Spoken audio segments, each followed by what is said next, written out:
Om.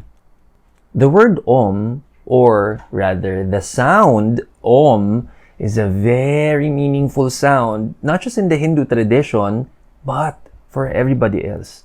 Bakit? This video is for you. Namaskaram. Namaskaram, namaste, or namaskar is a Hindu greeting that says the light in me sees and acknowledges the light in you, or the God in me sees and acknowledges the God in you. My name is Marky Mendoza. Welcome to Reiki with Marky, and yet another meaningful episode here in our YouTube channel. And in today's episode, we are going to be studying ano nga ba ang Om and bakit siya napaka-importante for us Hindus, pero hindi lang para sa atin, sa aming mga Hindus to. Para ito sa lahat. So without further ado, bakit nga ba? So let's go! Okay, so in this video, titingnan natin kung bakit napaka-importanting maintindihan natin kung ano ba talaga yung sound. Sabi ko nga, it's not just a word, but it's a sound. And paano ito naging napaka-symbolic sa aming mga Hindu, and paano naman natin maiintindihan yung importansya na yan. So first of all, when we refer to the sound Om, it is considered as the primordial sound of the universe. Why? Because when we refer to the sound Om, it is referred to the very basic functions of the divine. The divine creates, preserves, and destroys. Similarly, when we talk about the sound Om, this is actually not just a word, it is comprised of three different sounds. A, U, na kapag pinag-combine natin yung A, yung A, tsaka U, naturally, it will be O. And then, the sound when we combine it all together, Om. So, it's literally spelled A-U-M, or in Hindu, pwede ring O and M. Now, when we talk about Om, tingnan natin muna, pakinggan mo, yung tatlong sounds na yon, pwede mo siyang banggitin without even using your tongue. O kaya kahit hindi mo ginagalaw yung tongue mo, pakiramdaman mo, Yung next naman, Hindi gumagalaw yung ating dila, pero napuproduce mo itong mga sounds na to because these are the three basic sounds. So again, kapag kinumbine natin yung A and U, naturally, it will develop an O sound. Now, ano naman ang meron sa mga sound na yan?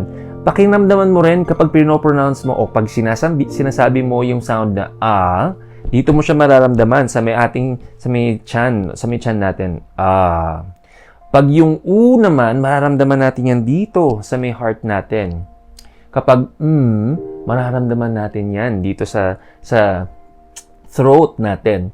In which ang A is also associated with our solar plexus chakra. And the solar plexus is the seat of power. The power of what? To create. Yung U naman, it resonates in our heart chakra, in which ang heart chakra natin, where our heart is, the preservation, di ba, habang tumitibok ang puso natin, may buhay tayo. And then, when it comes to, yung nasa throat natin, lahat ng last borrowed time natin here on earth, yan yung huling sound na ibibigay natin. Diba? Yung paghuling hininga natin, yan ang huling-huli nating maririnig. Because that is also the representation of the destruction.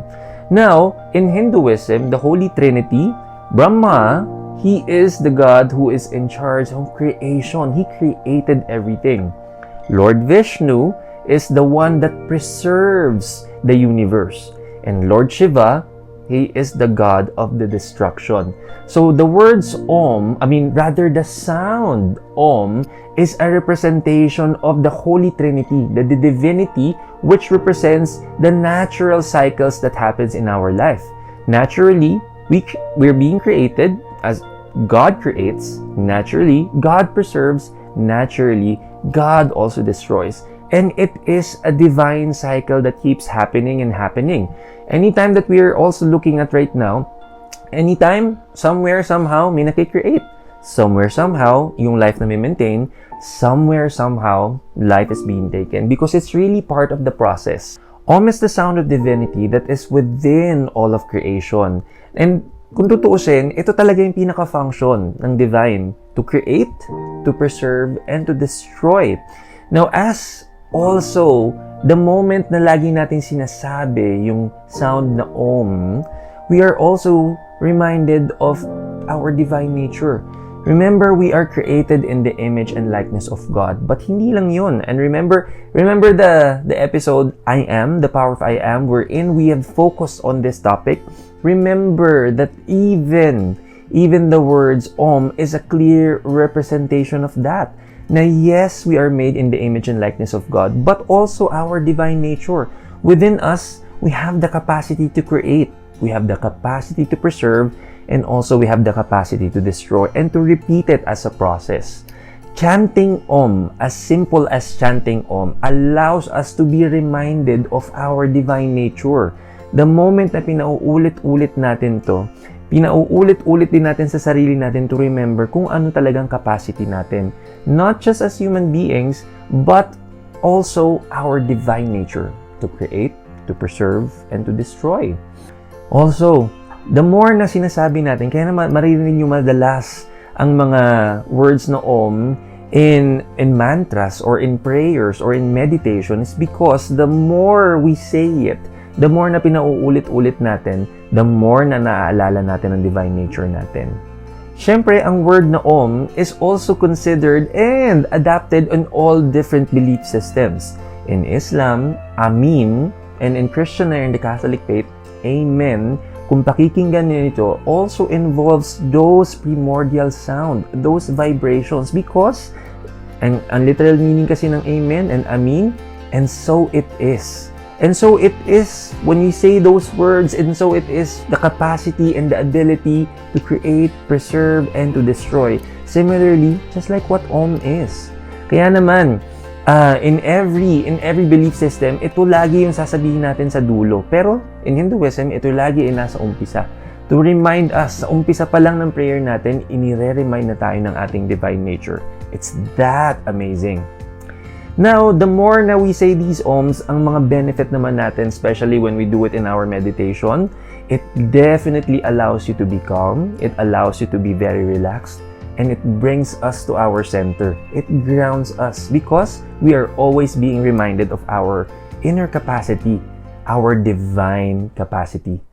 Now, in our upcoming episodes, I will also teach you how to meditate using the sound Om. Kaya yun naman ang ating aabangan. And if you do like this episode, do not forget to give it a good thumbs up.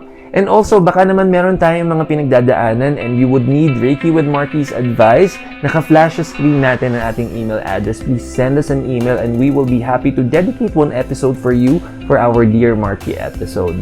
And also, I want to say thank you for all the love and support, especially sa ating mga Team Bessie that continuously, lagi nyo kami sinusuportahan.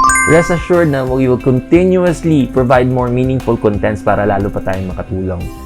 So this has been Marky Mendoza again, na laging nagpapaalala to keep trusting the process.